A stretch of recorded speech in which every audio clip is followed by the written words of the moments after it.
I'm doing a farm stay in Kempsey for the next 3 weeks, and let me tell you, it's nothing like van life. So this is my dad's farm, and while he's away travelling, I'm in charge of feeding horses, checking on a few injured animals, managing a very energetic Kelpie dog, and flying a drone over 20-something cows to make sure none of them are actually calving. So let me show you what a day on a farm actually looks like.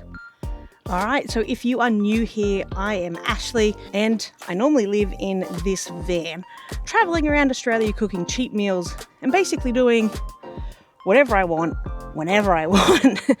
But for these next 3 weeks, I'm parked here on my dad's farm in a little town called Kempsey. Now, this isn't a work away, help X kind of situation where I'm working for strangers in exchange for accommodation.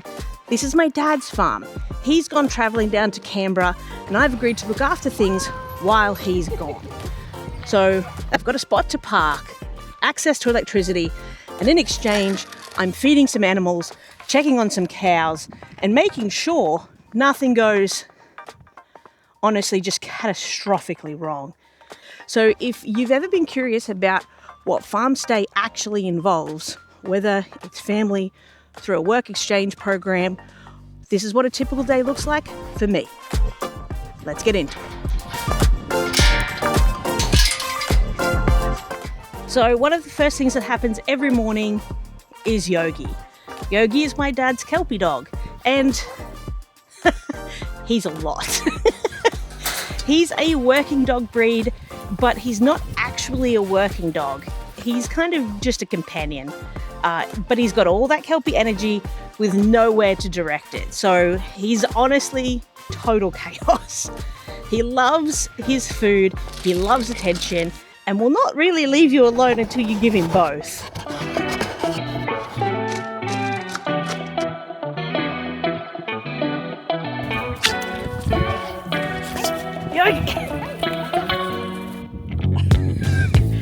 So, our first job of the day is letting Yogi out, feeding him, and try not to get knocked over or hurt in the process.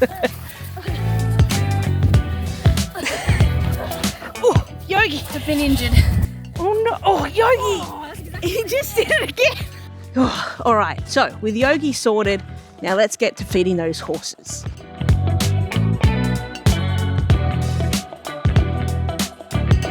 You like a good chin scratch, huh? Be nice to each other. Hey! I said be nice. So we've got 2 horses here that we feed. There's a few more on the property than that, but we feed 2. They get this mixed feed of a morning.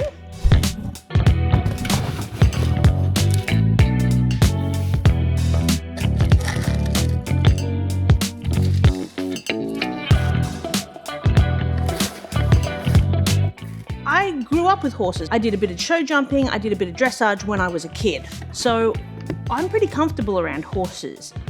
But if you've never been around horses before, they can be pretty intimidating.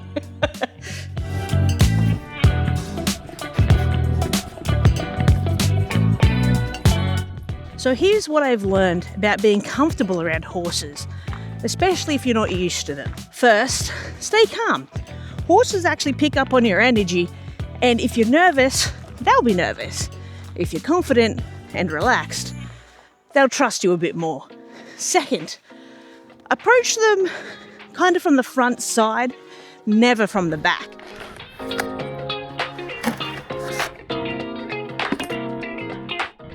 Horses have a blind spot kind of directly behind them, and if you surprise them, they might kick you with their back legs. So always let them see you coming. Thirdly, if you're feeding them by hand, keep your hands flat while feeding them. If you're holding a treat or feed and your fingers are sticking out, they might actually bite your fingers. Not because they're aggressive, but because they can't actually see your fingers and they get excited about food. See, we're looking at a flat hand, fingers sticking out. Oh.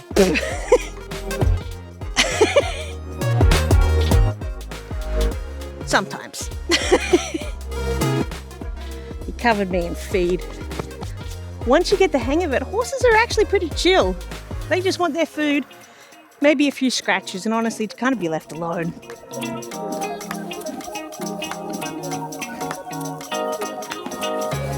Ooh, yeah, look at him. Hi. You like that one? Yeah, look at her. Alrighty, so the horses are done, nice and fed, and it's now time to check on the budgies.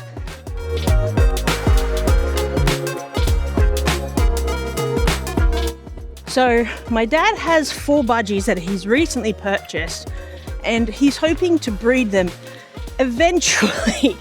But some of them are still pretty young, so we're kind of just like waiting. Like most budgies, they are loud. Like if you've never been around budgies, you might think, oh, they're small birds, how loud can they be? Very loud. But look, I think the ones that he's got are actually kind of cute. They don't require much, just checking their water, seed, and maybe a bit of shell grit. And that's kind of it. Very easy job. Budgies are looking okay on water and food. They're sorted. Let's talk about cows.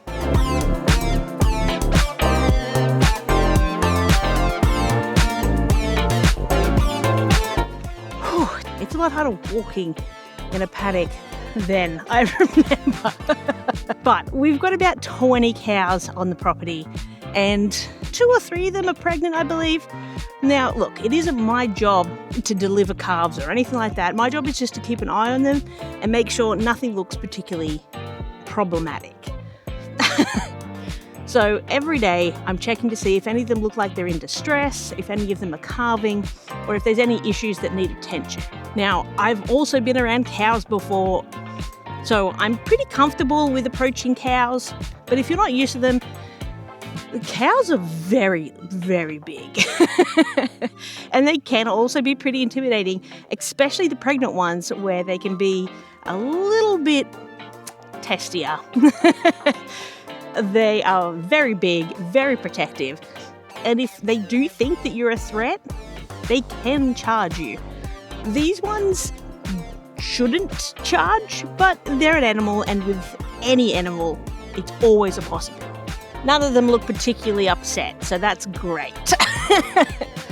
So far, there's no calves, but we are keeping an eye on them. And honestly, this part of the job is one of my favourites because it's not physically demanding, but it's about paying attention and being present.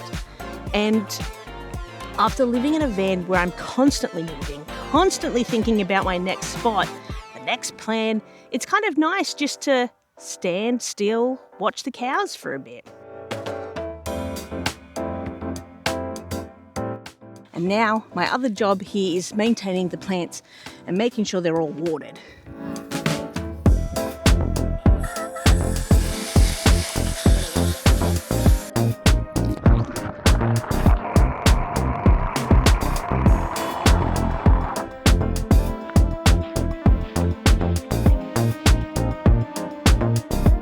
My dad's got quite a few native plants around the property, mainly bottle brushes and different variations of them. And they're just not here because they look good. They're actually here for the bees. So all the different kinds of bottle brushes we have are amazing for native bees. They produce nectar, pollen, and the bees absolutely love them. And speaking of bees, check this out. Our little local colony of native bees actually live in this log. And you can see the little hole where they go in and out. And here's honestly a pretty cool fact. Despite so many Australian animals trying to kill you, native bees are actually stingless. Yeah, stingless. So unlike European honeybees, which will sting you if you piss them off, native bees are completely harmless. They don't have stingers. They're just tiny, little gentle pollinators doing their thing. So part of my job is to make sure that these plants stay healthy and watered because they support the bees. And the bees are honestly doing all the pollination work around here.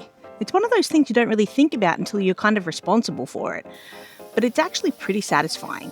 Like, I'm not just watering these plants, I'm keeping a whole ecosystem going.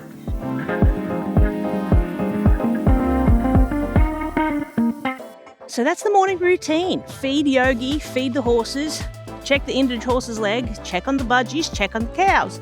And then I've got a little bit of downtime in the evening where we do some of it all over again. Now, here's what's been surprising about this whole experience. In van life, I do what I need to do when I want to do it. If I want to sleep in, I sleep in. If I want to cook dinner at 4 p.m., I cook dinner at 4 p.m. But on the farm, animals don't care what I want. They want to be fed at certain times. They need to be checked at certain times. There's kind of like a rhythm to it, and you have to stick to it, mostly.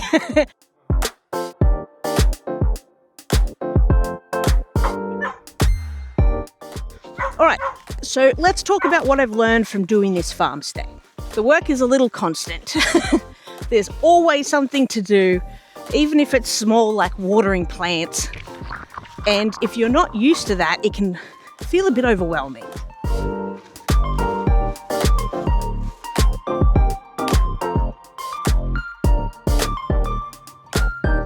Animals are way more intuitive than you think. Yogi knows it's feeding time before I even leave the van. The horses know when I'm coming. The cows know when something's off. They're paying attention even when you don't think they are. Gee, it's hard walking in these bloody fields. It's made me appreciate van life a lot more. And don't get me wrong, I loved being here. It's kind of where I grew up, really. I loved having the space and having land to walk around on. But it's also reminded me why I've chosen van life, because I like the freedom, I like the flexibility, and I want to be able to pick up and go whenever I want. And I think that's kind of the thing, right? Neither lifestyle is better or worse. They're just different, and they both have their place. For now, I'm happy to be here for 3 weeks, helping out my dad, taking care of the animals, and having a bit of stability. But in 3 weeks, when this is done, I think I'll be ready, ready to get back on the road. So that's kind of what a day on the farm actually looks like, at least for me on my dad's farm in the small town of Kelpie. It's not glamorous, and to be honest, it's not always easy. If you've done a farm stay before, or if you're kind of thinking about doing one, drop a comment, let me know. I would love to hear about your experience. And if you want more videos like this, whether it's van life, farm life, or honestly me just figuring things out as I go, make sure that you hit subscribe.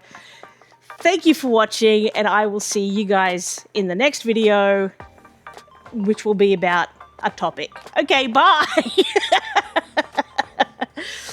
Oh, gee.